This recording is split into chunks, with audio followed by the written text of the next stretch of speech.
Təşkilatlar transformasiya zamanı ən çox nəyi nəzərdən qaçırırlar? Təşkilatlar transformasiyanın daha çox görünən tərəflərinə fokuslanır. Yeni strukturlar, sistemlər, proseslər və texnologiyalar. Amma bəzən görünməyən tərəfi insanların emosional olaraq nə yaşadığını nəzərdən qaçırırlar. Transformasiya zamanı əməkdaşların çoxlu paylaşmadığı sualları olur. Mənim rolum nə olacaq?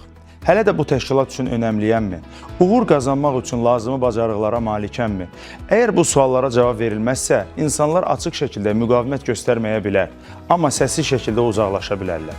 Və bu səssizlik transformasiyanın ən böyük risklərindən biridir. Digər vacib məqam isə orta səviyyəli rəhbərlərin roludur.